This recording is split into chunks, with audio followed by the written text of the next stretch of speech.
religion, like Islam, you're preaching Islam. Brother asked a very good question, that why do you need a religion like Islam or any other religion? What is the meaning of religion?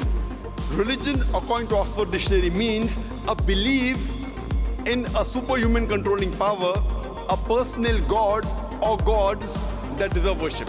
The Arabic word used is deen. Deen in Islam means a way of life. So you ask me the question that why do you require a way of life?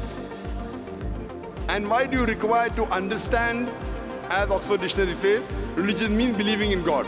So why do we have to understand God? The reason is that, brother, if you get a machine, maybe a complicated machine, along with it you get an instruction manual. I'm asking the question, why do you require the instruction manual? Why, brother? To understand, because you don't know the machine. If you allow me to call the human being the machine, you'll have to agree it is the most complicated machine on the face of the earth. So don't you think this requires an instruction manual? Last and final instruction manual for the human being, it is the glorious Quran. Like how you have the instruction manual written by the producer of that equipment, or the manufacturer, or the inventor. Our manufacturer, our producer, our creator is Almighty God. So He knows what is best for the human being. So for example, when you buy a DVD player, it tells you the instruction manual. Similarly, Allah subhanahu wa ta'ala in the last and final instruction manual, the glorious Quran, has written the do's and don'ts for the human being. He sent one religion. Allah says clearly in the Quran in Surah Al-Imran chapter 3 verse number 19, Inna dina indallahi al-Islam. The only religion acceptable in the sight of Almighty God is Islam. Almighty God sent an instruction manual. The manual, in passage of time, it changed. And Allah subhanahu wa ta'ala knew that the human beings may not be able to grasp the complete message of the Quran as is mentioned in the Bible in the Gospel of John chapter 16. To be upon Him says, I have many things to say unto you, but you cannot bear them now. For He, when the Spirit of truth shall come, He shall guide you unto all truth. Allah subhanahu wa ta'ala knows that 1400 years ago, at this time, now the human beings can grasp the last and final message. So Islam came in its complete form 1400 years ago, and the last and final revelation is the basic message was the same. Believing in one God, worshipping the true God, who does not have any image, doesn't have any idol. You have to prostrate. The basic message was the same. Scriptures, Almighty God revealed the last and final revelation, the Quran. And Allah says in the Quran in Surah Hijr chapter 15 verse number 9, that I have revealed the Quran and I will guard from corruption. Now because this is the last and final revelation, Allah takes it upon Himself. So that's the reason today, all the human beings in the world should follow the last and final messenger, Prophet Muhammad, peace be upon him, or his Quran. All the scriptures that came before, since they were time bound, they were meant only for a particular group of people. They were not meant for the whole of humanity. And the message was supposed to be followed till the new message came. It didn't require to preserve that message. When the last and final revelation was revealed, Allah takes it upon Himself to preserve it. And it's not only meant for the Muslims or the Arabs, it's meant for the whole of humanity, irrespective whether you're staying in Dubai, India, Pakistan, Saudi Arabia. All the human beings in the world should follow the last and final revelation and the last and final messenger, Prophet Muhammad, peace be upon him. Islam secara bahasa setidaknya punya 3 arti. 1, tunduk, patuh. Tunduk, patuh. Aslama yuslimu islaman, sifat yang tunduk, patuh. Islam, kenapa disebut Islam? Orangnya disebut Muslim karena seseorang kalau sudah masuk Islam, maka dia berikrar untuk patuh dan tunduk pada ketentuan Allah Subhanahu wa Ta'ala. Jadi kalau Anda sudah mengatakan saya Islam, saya Muslim, tapi tidak patuh pada ketentuan Allah, maka ada yang salah dalam keislamannya. Ada yang tidak tepat. Karena itu nanti kita akan lihat ketika Allah menyebutkan tentang Islam, Nabi menafsirkan Islam, maka di situ akan berbentuk ujian-ujian kepatuhan kita kepada Allah Subhanahu wa Ta'ala. Nanti kita akan lihat. Jadi kalau Anda mengatakan Islam, nanti akan diuji oleh Allah, diterangkan oleh Nabi ujiannya. Ini Islam itu begini, begini, begini, begini. Kalau Anda tidak mau mengerjakannya, maka belum sempurna keislamannya. Baik. 2. Islam bisa diartikan sesuatu yang menghadirkan kedamaian, tenang, nyaman.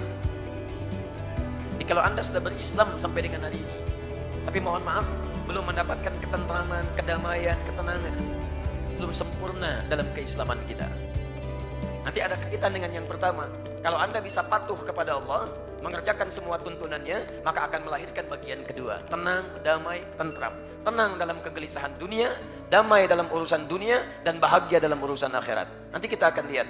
Jadi kalau Anda belum bisa mendapatkan ketenangan, kedamaian, kenyamanan, mungkin kepatuhan kita kepada Allah itu yang kurang. Bukan Anda kurang hebat sehingga belum mencapai apa yang Anda harapkan dalam urusan dunia. Anda tingkat pendidikan sudah tinggi, kemampuan hebat, tapi kenapa nggak dapat? Mungkin bukan karena kurang hebat, Anda kurang patuh dengan Allah. Yang punya rizki kan Allah, yang punya kemudahan Allah, yang punya kenyamanan Allah, yang punya ketenangan Allah. Barangkali Anda kurang dekat dengan Allah, bukan karena Anda kurang hebat. Yang lain bisa, Anda tidak. Padahal sekolah di tempat yang sama, makan juga makannya sama, nasi pakai rendang yang sama, semua sama. Kenapa nggak Anda bisa raih? Nanti kita akan lihat. 2, 3. Islam, tunduk, patuh. Kedua, tenang, damai. Yang ketiga, Islam juga bisa terambil, nanti kita akan lihat, dari kata salam. Kebahagiaan tertinggi yang diraih. Kebahagiaan tertinggi yang diraih. Jaminan kebahagiaan. Ada orang yang bahagia di dunia, tapi sengsara di alam kubur. Banyak contohnya. Korun, Fir'aun, bahagia dunia. Korun kaya, Fir'aun hebat dengan bala tentara. Tapi alam kubur, Allah menyampaikan di Quran surah 40 ayat 46 sampai 47 itu, an-naru yu'raduna 'alaiha ghuduwwan wa 'ashiyya. Neraka ditampakkan dari pagi sampai petang. Bapak ibu tidur, mimpinya mimpi buruk, enak gak? Tidak. Begitu sedang tidur, mimpi misalnya melihat makhluk jubah putih, mukanya buruk, rambutnya panjang. Dalam mimpi itu, bangun gak? Bangun, seketika bangun. Gak enak kita tidur. Nah ini di alam kubur itu kan gak bangun lagi, kecuali kalau kiamat. Terus tidur, tapi ditampakkan neraka dari pagi sampai petang itu. Di dunianya merasa bahagia, maaf, alam kuburnya nestapa. Akhirat sudah pasti sengsara. Ada yang kedua, Masya Allah, dunianya seakan-akan sengsara, fakir dia. Alam kuburnya nikmat, akhiratnya bahagia. Baik, Anda pilih mana? Bahagia dunia, nestapa akhirat, atau bahagia akhirat, sengsara dunia? Tidak ada pilihan ketiga, nggak usah maksa. Baik, kita tidak ingin memilih keduanya, karena pilihan itu tidak diberikan oleh Allah. Pilihannya hanya satu, di Quran surah kedua Al-Baqarah ayat 201, paling kanan sebelah bawah. Saking inginnya pilihan ini, bahkan kita pun hafal doanya. Bahkan orang Payakumbuh punya istilah sendiri. Lihat kalimatnya, Rabbana atina fid dunya hasanah wa fil akhirati hasanah wa qina adzabannar. Hafal antum doanya. Doa apa itu? Tuh, punya istilah sendiri. Sapu jagat yang orang Arab pun tidak mengetahuinya. Tanyakan sama orang Arab, "At-ta'rif sapu jagat?" Masya Allah. Tahukah engkau sapu jagat? Sapu jagat. Cuma antum. Ada doa sapu jagat, ada doa sapu nggak ada jagatnya, ada jagat nggak ada sapunya. Masya Allah, luar biasa. Dunia bahagia, alam kubur bahagia, akhirat bahagia. Nah, kalau Anda ingin mendapatkan puncak kebahagiaan, di dalam Islam itu kebahagiaan diukur di 3 alam. Kita nanti akan lihat. Bukan cuma bahagia dunia. Kalau cuma dunia, jangankan orang Islam, non Muslim pun ada yang bahagia. Coba lihat tuh, ada yang bahagia non Muslim dunia. Alam kubur kita lihat besok. Kalau pengen cepat ya silahkan aja duluan. Lihat. Bahkan saking bahagia nanti kita lihat meninggalnya tuh enak, tenang. Ya Tuhan nafsul mutmainnah. Sudah dunia mau meninggal aja tenang. Dunianya tenang, enak, tenang, nyaman. Mau meninggal juga tenang. Alam kuburnya enak. Nanti kita turunkan ayat-ayatnya. Akhiratnya bahagia. Nah, jadi capaian kebahagiaan ukurannya dalam Islam itu bukan cuma sekedar dunia, tapi alam kuburnya nikmat, akhiratnya pun bahagia. Itulah Islam. Apapun saja pertanyaannya, pasti jawaban saya adalah jawaban yang menurut saya berasal dari Islam. Tapi mungkin omongan saya itu akan makin mundur. So, kalau ngomong Islam itu pasti akan sampai ke orang yang mendengarkan dengan wacananya masing-masing. Maka saya mungkin butuh mundur. Yang saya maksud Islam itu bukan formalitas sistem nilai yang dibawa oleh Rasulullah SAW, tetapi nanti akan mengantarkan kita kepada asal-usul segala sesuatu. Jadi sampai ke awal mula segala sesuatu, sampai ke Allah itu sendiri.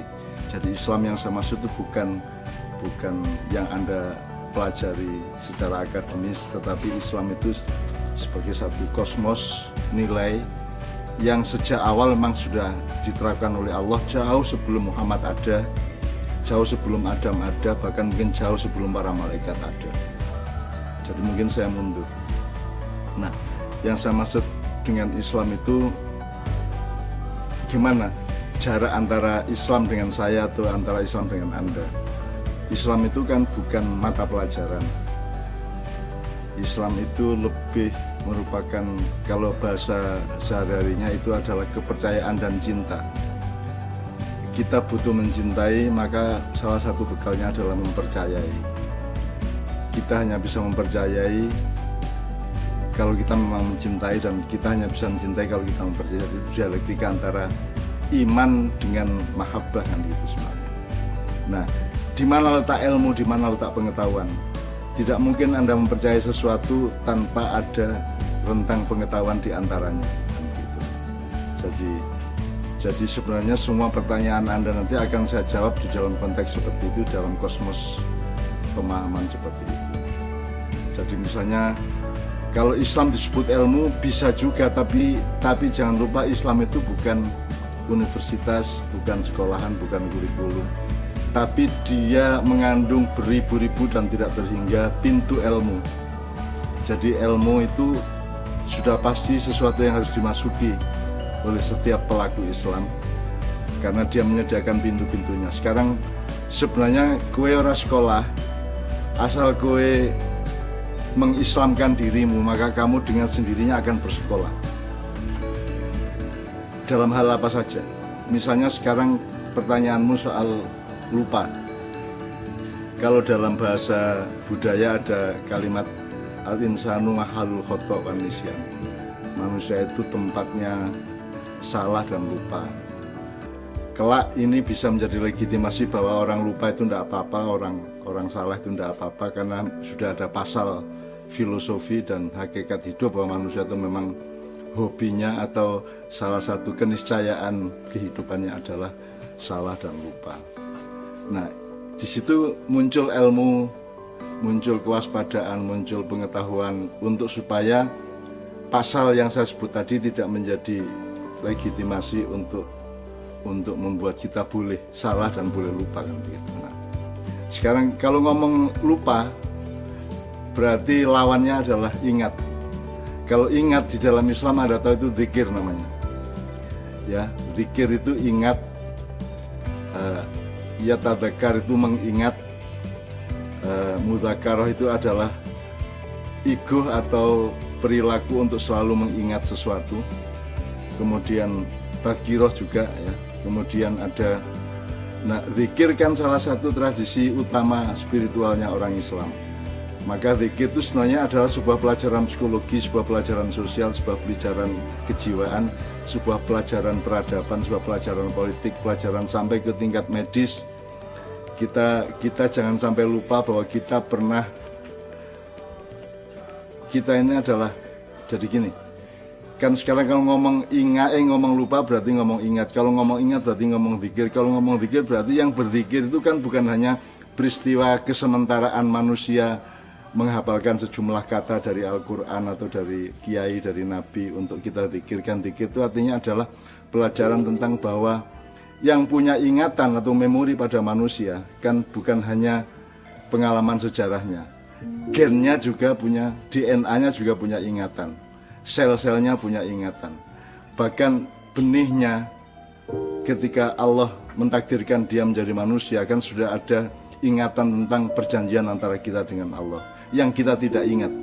Hampir 100% manusia tidak ingat itu. Karena apa? Karena memang sering kita omongkan bahwa yang namanya pendidikan itu sebenarnya adalah metode untuk mengantarkan murid mengingat-ingat apa yang harus dia ingat, dan mungkin di satu pihak melupakan apa yang sebaiknya dilupakan, misalnya dendam, sakit hati, dan itu urusannya bermacam-macam.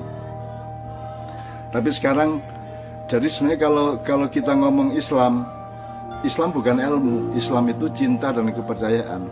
Tetapi untuk menjalankan dialektika antara cinta dan iman, itu kita membutuhkan pengetahuan, membutuhkan ilmu. Nah, maka ilmu bukan substansinya, ilmu adalah thariqatnya, ilmu adalah caranya, ilmu adalah pintu-pintunya untuk memasuki. Jadi misalnya gini, sekarang kamu menjalani Islam saja dengan urut, itu sudah sebuah kurikulum universitas yang luar biasa. Misalnya kalau di Ma'iyah kita mengenal ada proses tadris atau tadarus, kemudian ada proses ta'lim, dan ada tahap ta'rif, ada tahap takdib misalnya. Jadi ingatkan, supaya nggak lupa kan harus ingat. Untuk ingat kan harus tahu yang diingat itu apa. Maka dibutuhkan sejak kecil harus ada tadris atau tadarus. Jadi anak kecil di TK sampai SD itu mengenali barang-barang yang nanti sampai tua harus kamu ingat, kan begitu kan. Ini tanah, ini pasir, ini katel, ini gunung, ini bukit, ini pohon, ini Allah, ini Nabi, ini segala macam. Jadi itu namanya tadris, mengidentifikasi atau mendaftari segala sesuatu yang nanti kita rekap, yang mana yang harus kita ingat selamanya, mana yang boleh kita lupakan, mana yang penting pada saat tertentu kamu ingat misalnya. Itu kan ada nanti di dalam dialektika sosial ada daftarnya, ada kepantasannya masing-masing. Misalnya kamu punya istri, jangan sampai tidak ingat hari ulang tahunnya. Misalnya, kalau enggak nanti kamu celaka. Umpamanya. Nah, jadi soal lupa dan ingat saja sudah ada mata pelajaran yang luar biasa banyak. Jadi tadarus atau tadris adalah mengenali apa-apa yang perlu diingat. Nah, nanti ada pasal diingat sampai kapan, diingat seberapa lama, kenapa harus diingat, seberapa mendalam diingatnya, dan seterusnya. Itu nanti ada sub-sub pelajarannya lagi. Kemudian taklim, jadi ada majelis tadris, kemudian ada majelis taklim. Taklim adalah mengingat seluas mungkin. Untuk bisa mengingat hal-hal secara luas berarti harus seluas mungkin pengetahuan kita. Maka menjadi Islam adalah orang yang selalu mencari pengetahuan. Karena kita harus ingat seluas-luasnya. Dari peta kecamatan dan desa kita, kabupaten sampai nasional, sampai dunia, sampai Milky Way, sampai supernova, sampai galaksi yang tidak terbatas, sampai di luar ruang itu ada ruang apa tidak, dan seterusnya, sampai kita nggak bisa membayangkan bahwa ruang harus terbatas. Tapi kalau ruang itu terbatas, di luar batas itu ruang apa bukan, yang begitu. Tapi kalau ruang itu tidak terbatas, kita juga tidak bisa mencapainya. Jadi itu saja sebuah bahan untuk zikir yang luar biasa. Kalau manusia ingat tiap hari, maka dia tahu bahwa dia tidak berdaya, dia sangat kecil, dia sangat kerdil, dia sangat debu, dia sangat tidak berarti apa-apa di tengah alam semesta ciptaan Allah. Terus kalau takrif adalah mengingat sedalam-dalamnya, kalau taklim mengingat seluas-luasnya, kalau takdib adalah aplikasi dari keduanya tadi. Sebagaimana kalau kita paralelkan, Rahman adalah cinta yang seluas-luasnya, Rahim adalah cinta yang sedalam-dalamnya. Kemudian dia berdialektika, dia menjadi dia menjadi bangunan, sehingga menjadi bulatan yang kita tidak tahu ada sisinya apa tidak, tapi kita membayangkan itu bulatan. Itu hanya bayangan, bukan berarti alam semesta ini bulatan ya. Itu hanya batas kemampuan manusia untuk membayangkan ruang atau alam semesta ini. Nah, jadi setelah kita membiasakan diri untuk hidup di dalam dialektika antara Rahman Rahim, antara taklim dengan takrif, maka takdib kita atau pemberadaban perilaku kita sehari-hari akan terbimbing secara rasional maupun secara naluriah dari dalam diri kita. Jangan lupa bahwa Allah bekerja sangat nyata di dalam diri seseorang. Dan Anda kalau mempelajari diri Anda kan juga sudah tidak akan tercapai lagi.